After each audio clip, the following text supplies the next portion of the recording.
नमस्कार दोस्तों। आज एक कॉमन नाम है, उस कॉमन नाम के बारे में आपने सुना होगा, देखा होगा। और आज की जो लर्निंग है ना, एक कॉमन नाम से जुड़ा हुआ है, सोनम। सोनम नाम से कंपनी है जिसका नाम है सोनम लिमिटेड। कंपनी करती क्या है भाई? कंपनी की तरफ देखा जाए तो कहती है जो transaction number with the precious simplicity and the reliability की बात कर, जहाँ पे कंपनी डिजिटली तरीके से देखा तो क्लॉक बनाती है और कहती है India's one of the largest customise clock producing company. और यदि क्लॉक की बात करें तो क्लॉक जो खास करके और भी कंपनियां बनाती है। इसकी बात करें तो यहाँ पे सोनम और लोटस, इनकी शायद दो ब्रांड्स हैं। और कहती है कि हमारे पास 2 लाख स्क्वायर फीट से ज़्यादा का प्रोडक्शन यूनिट है। एरिया की बात करते हैं, 25 कंट्री में कवर करते हैं और नियरली 150 से ज़्यादा डिस्ट्रीब्यूटर्स हैं हमारे, और 35,000 रिटेलर हमारे पास का क्लॉक को बेचने के लिए कस्टमर तक सप्लाई करना। जहाँ कहती है क्लॉक विथ ट्रेंडिंग डिज़ाइन, अलग अलग डिज़ाइन की क्लॉक आती है, चाहे एप्पल डिज़ाइन ले लें या फिर आप कोई और की बात। दोस्तों, मैं किसी स्टॉक को लेकर, किसी कंपनी को लेकर कर रहा हूँ, इसे कम्प्लीटली लर्निंग पर्पस। कंपनी करती क्या है, क्योंकि हम जानने वाले हैं स्टॉक मार्केट की चीज़ों को, कि स्टॉक मार्केट में एक कंपनी में एक नई रैली बनाती हुई नजर आ रही है। रैली का मतलब ये हुआ, मार्केट ने अपनी पुराने जितने हिस्टोरिकल डेटा था ना, पुराने हिस्टोरिकल प्राइस को तोड़ के आगे निकल गई। और ये निकलते हुए देखा गया कि कंपनी में फिलहाल 6 महीने में 70% से ज़्यादा की उछाल बनाई। एज अ टाइम फ्रेम की बात कर रहा हूँ। कई बार ये भी देखने को मिलता है कि इस टाइम से लेकर के यहाँ तक कंपेयर करेंगे तो शायद comparison to the time frame कुछ और डेटा निकल के आएगा। कई बार यहाँ से कंपेयर और डेटा निकल, कई बार bull market bear market compare, मतलब आज के टाइम की बात कर रहा हूँ, का ये डेटा कहता है। तो आखिर इसके पीछे क्या कारण हैं, क्या क्या करती है, देखा जाए मार्केट को लेकर के, जिसका नाम है सोनम। सोनम लिमिटेड के बारे में जानने के प्रयास करेंगे। करंट प्राइस हमने देखा ही, बुक वैल्यू करीब 14 क्या। इंट्रेंसिक वैल्यू की बात करें तो नियर अबाउट जो बुक वैल्यू से थोड़ा सा कह सकते हैं कि नियरली 15-16% के आसपास की इसमें हाल है, इंक्रीज है। अब सवाल आता है कि स्टॉक में भीड़ कितना। जहाँ पे इंडस्ट्रियल की बाकी कंपनियां जो हैं, स्किनर के बेसिस की बात करूँ तो कहती है 38 लोगों की भीड़ है, और इस कंपनी में इस स्टॉक को खरीदने के लिए करीब 45 लोगों की भीड़ है। किसके बेसिस पे? अर्निंग पर से। जहाँ 5 रुपए की फेस वैल्यू, फेस नोट 1 रुपया 48 पैसे की अर्निंग करता है, और इसके बेसिस पे ये भीड़ खड़ा हुआ है। इसकी पहली क्वालिटी तो हो गया अर्निंग पर शेयर। अब इसकी क्वालिटी के पीछे कुछ और अंदरूनी बात को जाने, समझ में आता है कि डेट टू इक्विटी क्या आता है 0.39, और करंट रेशियो क्या था 1.58। इन दोनों का आपस में ईपीएस से एक संबंध है। तो एक वो पार्ट है जो कि पीएल का पार्ट है, और एक दो पार्ट ये है जो कि बीएस का। इन दोनों को आपस में क्यों है? क्योंकि पीएल एक दिखावा है। पीएल एक दिखावा है, हकीकत एक बैलेंस शीट है। इसीलिए हम क्या करेंगे, इसके लिए एक आर टू आर को समझेंगे, जहाँ पे हम रिस्क टू रिकन्सिलेशन देखेंगे, साथ में फंडामेंटल टू टेक्निकल ट्रेंड की बात करें, एफटी2 टेस्ट करें। जहाँ आरओसी कहती है 13%, आरओई की करीब 10%, डिविडेंड का ट्रैक रिकॉर्ड कुछ है ही नहीं, हायर टू हायर कंपनी 68 तक गया था, और लगातार जो इंक्रीज करती हुई प्राइस है, सोचिए 30 रुपये से लेकर के करीब 70 रुपये के आंकड़ा पर पहुँच गया। मार्केट कैप 271 करोड़ के आसपास का है, और ये कह सकते हैं कि मार्केट में 4 करोड़ से ज़्यादा शेयर्स भी हैं। प्रमोटर्स की होल्डिंग भी करीब 72% के आसपास की है। और डिमेरिट की बात ये है, जब प्रमोटर ने 6% से ज़्यादा को क्या किया है, प्लेस करके रखा है, जिसको कहते हैं वीक पोजीशन। चलिए हम जानने के प्रयास करते हैं कंपनी को लेकर के क्या कहना चाहती है।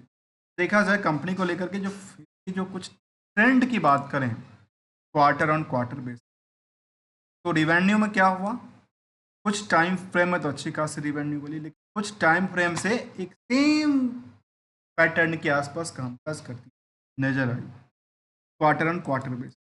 इसकी वजह से 30% तो हमने ये देखा कि जून 23 और 24 का आंकड़ा करके जो इंक्रीज कर दी है, और प्रॉफिट में भी करीब करीब कह सकते हैं 10% से लेकर के नियर अबाउट 20% तक ही ईवीटा में उछाल बनाती है। ऐसे ही यदि हम ईयर और ईयर बेसिस पे हमारे सामने ये निकल के आई, तो ट्रेंडिंग व्यूज़ का ये कहता है कि लगातार यहाँ से ग्रोइंग कैटेगरी के अंदर है, लेकिन कुछ टाइम में इनकी हायर टू हायर को तोड़ा है। क्या तो अब तोड़ा है कि 24 का डेटा इनका ट्रेंडिंग ये कहता है कि 6% तो रिवेन्यू बढ़ती है और नियर अबाउट यहाँ पे और सबके सब में बढ़ती हुई ईबीटा में करीब 37% तक की उछाल बनाती नजर जब नज़र आती है। तो इसका ट्रेंडिंग व्यू के हिसाब से यदि हम पूरे का पूरे हिस्टोरिकल टाइम फ्रेम का डेटा ही कैप्चर करके देखें, हमारे सामने क्या निकल के आती है।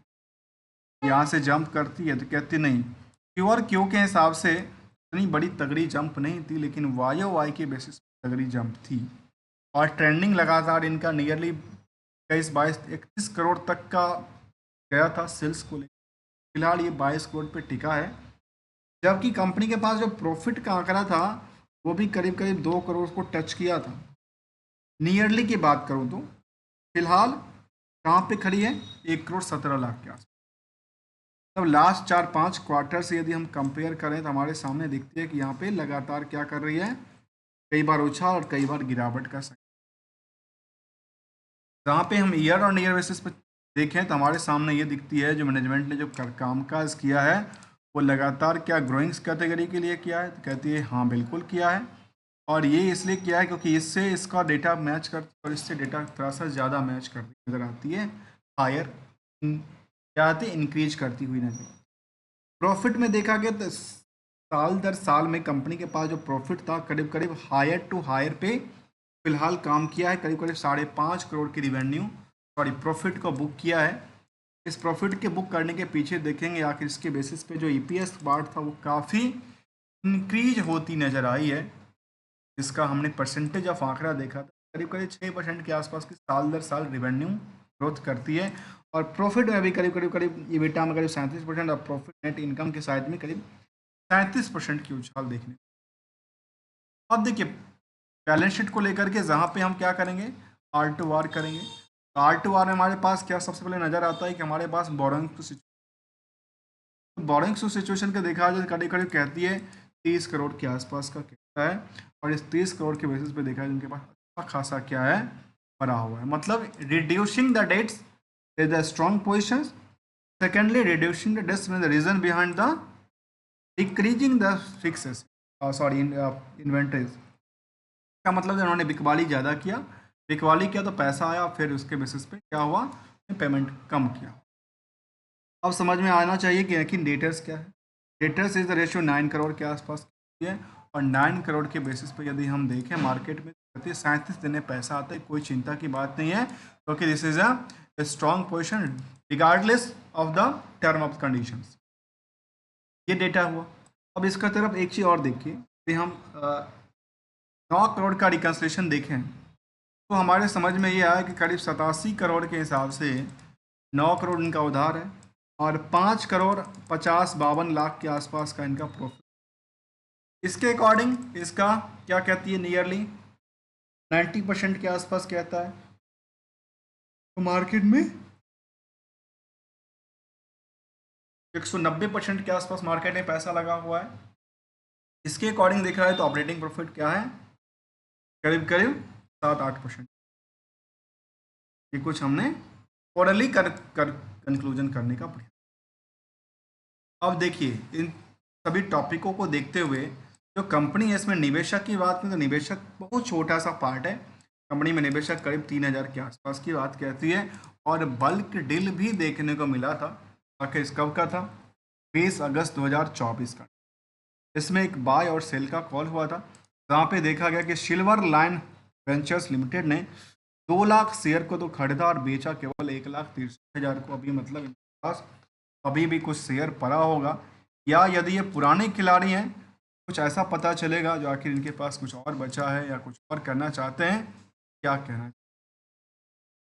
देखने को मिला जिन कंपनी को लेकर के इनके पास अलग अलग कंपनी में ये ट्रेडिंग करते रहे हैं, इसमें एक इस कंपनी का एग्जैक्टली डेटा निकल के नहीं आएगा, रिकन्सिलेशन करना थोड़ा सा मुश्किल होगा।